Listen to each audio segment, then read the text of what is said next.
In this video we will cover rope lighting, how to use the rope lighting electrical tool, and how to create vertical rope lights using a molding polyline.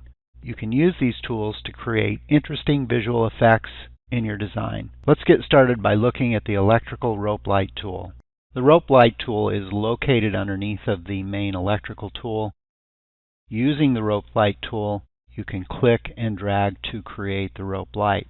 As I zoom in, this rope light that we drew is a line-based object. You can further edit it. When I click on it, you see the end diamond. I can resize it, reshape it using the brake tool in the lower edit menu. I can click on the brake, put a brake in here, and move this around. By double-clicking on the rope light, you can change the various properties. The elevation reference, you can see that there's a few options here. The height above the finished floor. In this example, I'm going to put in 30 inches. The distance between the lights.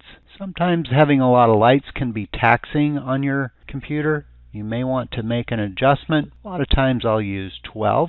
And then the plan display, how to show the lights. The light data, if you want to change the light intensity, you can come down here. You can choose from a selection of predefined lumens, or you can type in an exact number if you want to be precise. You can change the color of the light. On the moldings, you can change the profile that is used for this. You can assign the layer, materials, label, and how to include it in the schedule. Let's go ahead and click OK. And then I'm going to open up my existing camera view and let's take a look at it. You can see the rope light we created in the floor plan view. It's 30 inches above the floor. You want to make sure in your 3D views that you have turned on your lighting. You can do that through your Adjust Lights dialog. If I go up into my Edit Active view, and then down in the section for lighting, you can see that I'm using a light set. The default light set typically has all of the new lights that you add turned on. That's a great way to use that tool for all lights. However, if you have a big design, you may want to build a specific light set just for that room. It's important that you turn these lights on. Let's go into the Adjust Lights, and you can see for the default light set, all of the lights are turned on for this view.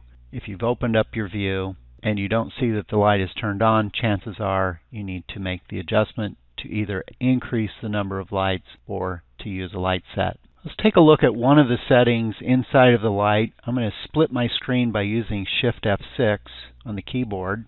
Underneath the vanities, I have a rope light as well as above the soffit. I want to take a look at one of the options that you can turn on with your rope lighting, and I'm going to select the rope light that is on the left side of the vanity. Double click to open up that rope light. For this rope light, you can see that I have the elevation set off the floor at 8 inches, and then on the light data panel, you can see that I've actually changed the color of this light to be yellow and also to cast shadows.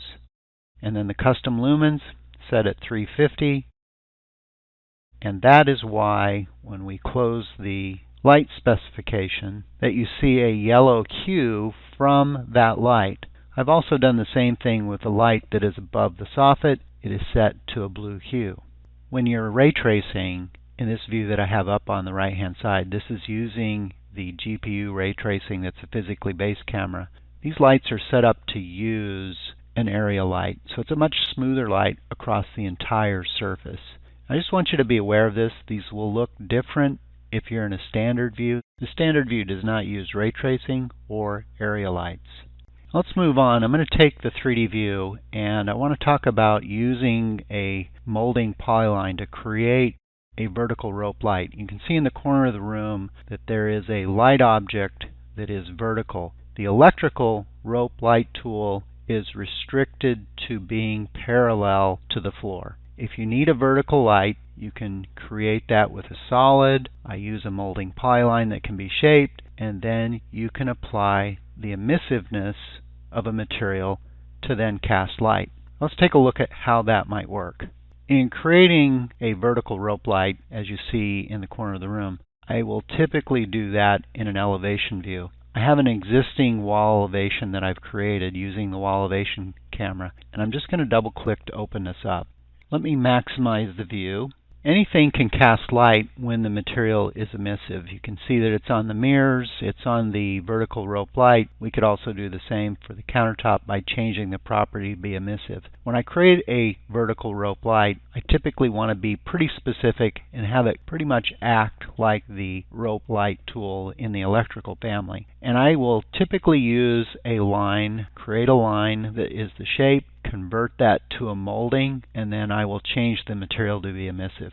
So using the line tool in the upper toolbar, I'm going to create a line that goes up next to the other one. And then once that is created, we'll click on the line. I'm going to use the tool that is called Convert Polyline. And the option I'm going to choose is to convert that to a molding polyline. That will open up the molding polyline specification. A few panels here. One in particular is the profile for the molding that you're going to use. Typically the default comes in at 1 inch square. I will leave that. You can browse out into the library using the replace if you want to make it a round cylinder or any other shape. You can easily use the replace. There's a few other options that you'll find in the panel. Sometimes I will name it specifically, so if I'm looking through the lighting, then it's easy to find with the label. If I'm changing a material, it's easy to locate it. Now that I've defined that as a square molding, I can use the material eyedropper and we'll pick up the material from the blue and paint it on here. Now let's explore the material that I just painted using the Adjust Material Definition. We'll click on this and you can see that I have a material called LED Color 3, and the reason that this is emitting light is because of the emissivity setting down here. And you can see that it's set to an emissiveness of 500. Again, there's a drop-down selection that you can choose from, or you can easily just type in the value. And then you can apply the emissive and color from the light itself. And now that that is turned on, we now have a new vertical rope light. And when we turn into the 3D camera, you see the effect of having a vertical light. This can be any shape. Once you've created the vertical rope light, you can further modify it. If I click on the upper diamond, I get the move direction. We'll pull that over, and now I can adjust that vertical rope light really in any direction or shape that I need, and I can shape that molding that is casting light. Well, that wraps up our video on creating rope and LED lights. If you'd like to find more information, please refer to the built-in help file as well as our other videos. And thanks for watching.